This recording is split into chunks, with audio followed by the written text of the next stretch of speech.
The asphalt was still wet from the November rain when a black sedan, gleaming like a polished onyx, sent a wave of muddy water crashing over a woman and her 2 children.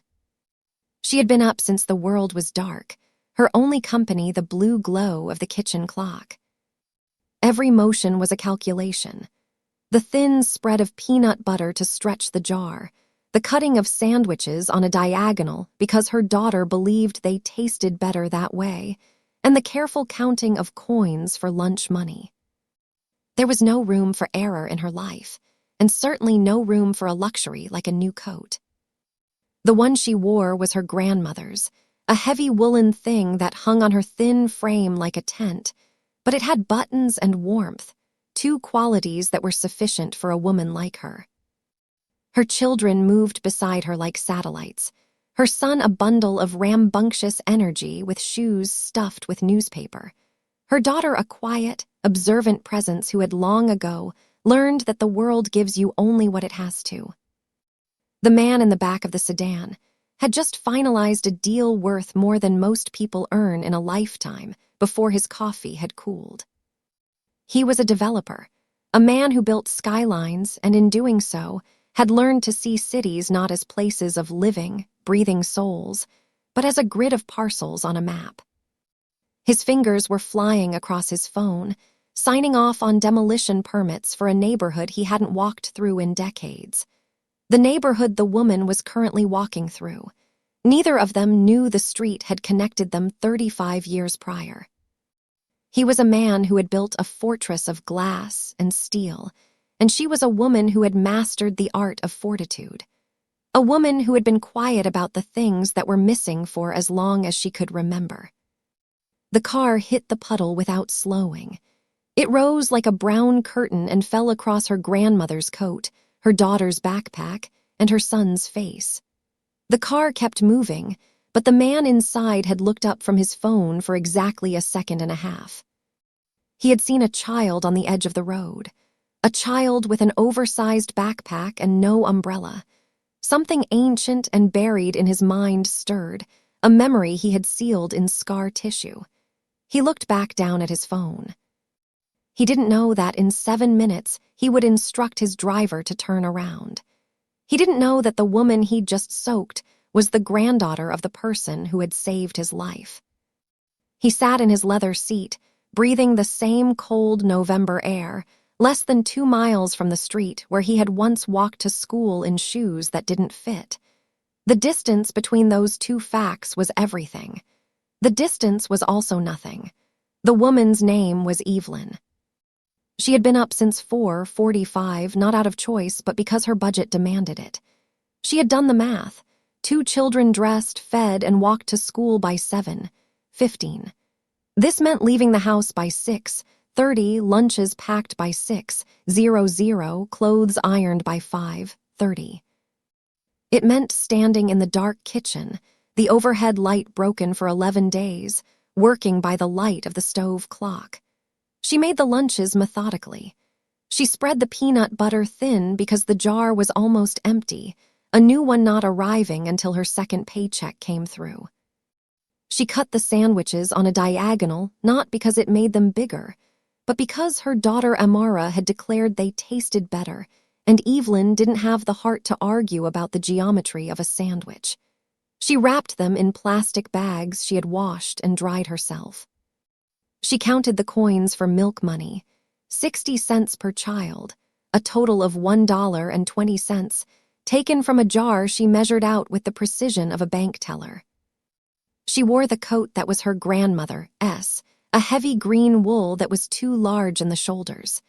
It hung on her in a way that screamed secondhand, but it was warm and it was whole, and in November, those were the only qualities a coat needed to have. Her daughter, Amara, had once told her, "Mama, that coat makes you look like you're living in a tent." Evelyn had laughed. She had laughed hard because when you are that exhausted, everything is either a catastrophe or a comedy, and you choose comedy. Her son, Tobias, came downstairs first. He was 5 and had the energy of a small hurricane. He asked why it rained every day, and Evelyn didn't tell him the truth, that November was relentless. She just buttoned his shirt and told him to put his shoes on. Amara came down a few minutes later. She was 8, and she moved like her mother, efficiently, wasting no steps. She picked up her lunch without being told. She observed her mother's face with a quiet calculation, looking for clues to the type of day it would be. She had learned the boundaries of her world not from being told, but from where she stopped reaching. Tobias's shoes were a size too big, bought on purpose so they'd last longer, with newspaper stuffed in the toes. They walked out into the drizzle at 6:32. They had no umbrella. The one they had was broken, its ribs jutting out like a skeleton, and Evelyn had decided a broken umbrella was a promise it couldn't keep. They walked along the crumbling edge of the road. Cars passed, some slowing, most not. Evelyn always walked on the traffic side, a subconscious act of sacrifice built from the specific mathematics of love and fear. They passed a notice stapled to a telephone pole, a white sheet already wrinkling in the damp. Demolition notice. Greystone block. Evelyn had read it 3 times already that week. She kept walking. At the school, she walked them to the entrance, fixed Tobias's collar, and exchanged a silent, knowing look with Amara that said everything. Then she went to the side entrance, the one marked staff only, and started her shift in the cafeteria. She worked the line, serving breakfast to 237 students. She didn't say much, but she noticed the children whose trays looked too empty, whose eyes held a specific hunger. To them, she gave extra, a second scoop, an extra carton of milk placed silently on the tray. She did it without comment, without requiring gratitude for a need they should not have had in the first place. It was a quiet code she had learned from her grandmother, Lorraine. At the same time, across town, Harrison Devereaux was in his black sedan. The car smelled of expensive leather and the absence of odor, a cleanliness achieved by a person paid to make things invisible. His driver, Jerome, had picked him up from his house in the wealthiest part of the city, a house with 7 bedrooms, most of which were closed off, occupied by the silence he had filled his life with. He was on the phone with his partner, Reginald, discussing the Greystone project. The permits were final. The demolition was set. Reginald mentioned the manageable pushback from the community, a word used by people to discuss displacement as if it were just logistics. Harrison said, "Handle it," as he scrolled through his phone, not asking how many families lived in those 42 properties. He didn't think about the East Side. He had buried that part of his life so deep it felt like a story someone else had told him. But the memory was there, like a scar. Present, covered by layers, but present. The car turned down the avenue leading to the bridge, the rain falling steady. He looked up from his phone for a moment and saw a small child on the edge of the road, getting soaked. For a second, something moved through him, something he couldn't name. Then he turned away. He was still reading emails when his driver hit the puddle. Jerome saw it in the mirror. "Sorry about that," he said automatically. Harrison didn't hear him. He was typing a message about the Greystone timeline. The car kept moving. Behind them, a woman was wiping mud from her daughter's backpack with the sleeve of a coat that was already too big and now also too wet. 2 blocks later, Harrison put his phone down. He saw Jerome's eyes in the rearview mirror, holding something that wasn't quite judgment, but a quiet record being kept. "What was that?" Harrison asked. "Just a puddle, sir. Hit a woman walking with her kids, got them pretty good." The words landed on Harrison with a delayed impact. A woman walking with her kids. The sentence triggered a memory he had not given permission for. His mother, 35 years ago, walking him to school in the rain, her hand gripping his. Her shoes with the sole coming away from the toe, making a specific sound on the wet pavement. She had looked down at him and said, "Don't look down, just keep walking." He had been 7. She had been 29. She had worn a coat that didn't fit her properly. He looked at Jerome in the mirror and said, "Turn around."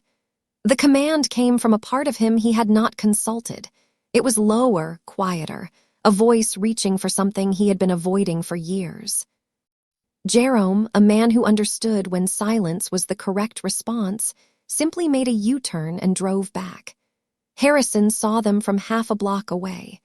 The woman was standing on the edge of the road, her hand on her son's shoulder, the other wiping mud off a backpack.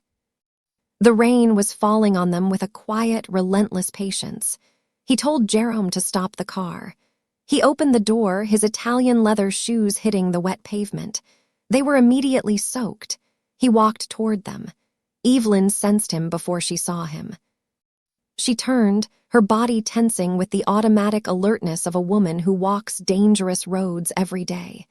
She saw the tall man in the expensive suit standing 3 feet from her, his shoes already covered in mud.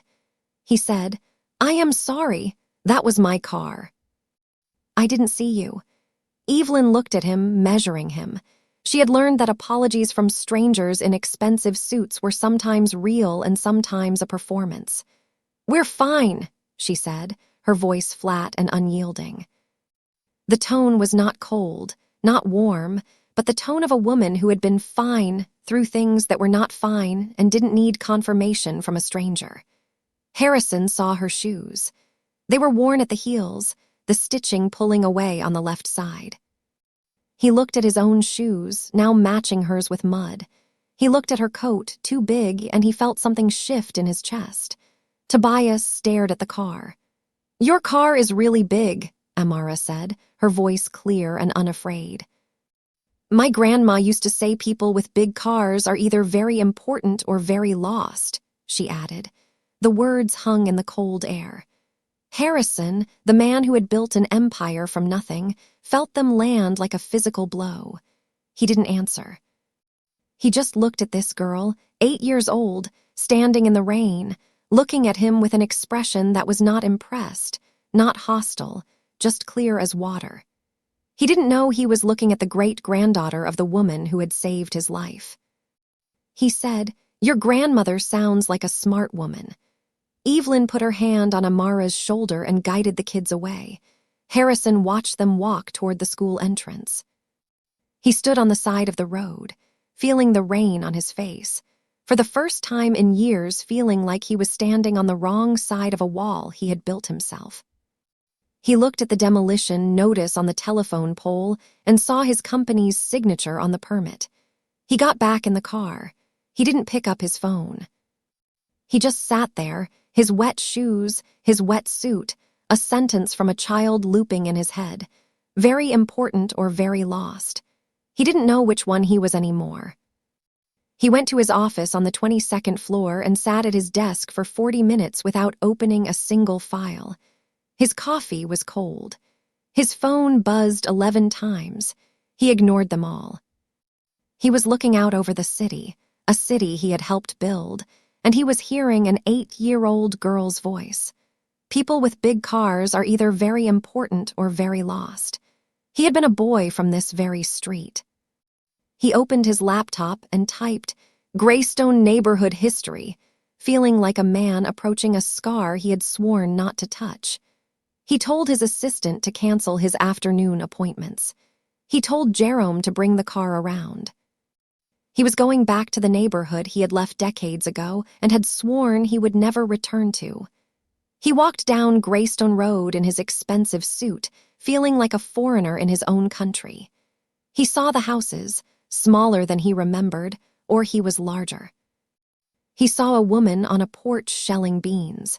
He saw kids kicking a ball against a chain-link fence, the rhythmic clang bringing back a flood of memories.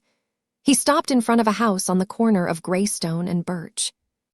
It had new siding, new gutters, but the front steps were the same. 3 concrete steps with a crack running diagonally. He had sat on these steps. He had tied his shoes on these steps. His mother had stood at the top and watched him walk to school, her hand raised like a signal that she was still there. The image hit him like a wave. He kept walking to Greystone Elementary. The school was still there. He walked inside, showing the front desk an old school nostalgia that was only half a lie. He walked down the hallway, looking at the student artwork, the class photos. He reached the far end where the corridor met the cafeteria.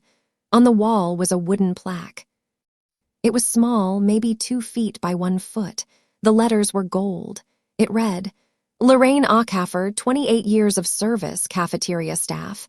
And beneath her name, a quote, Every child deserves a full plate. He read the name, Ackhafer. The same name as the woman he'd met in the rain.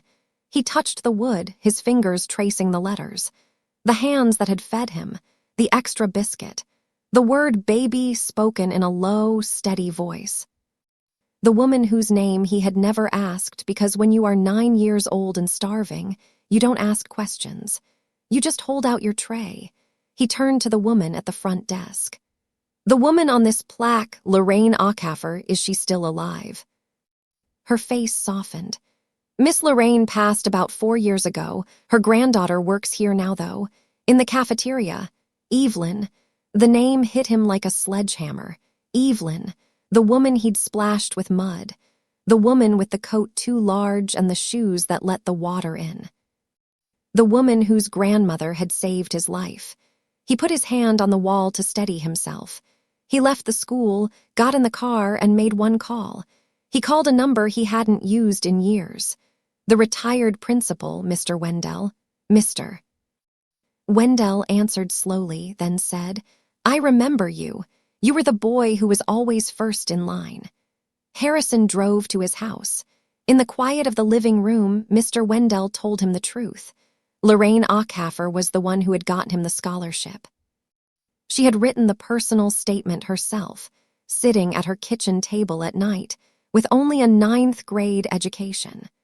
She had written a letter of recommendation, so powerful the admissions board had called the school to ask about the woman who had written it. She had not wanted him to know. She had said, That boy is going to be somebody. I am just clearing the road.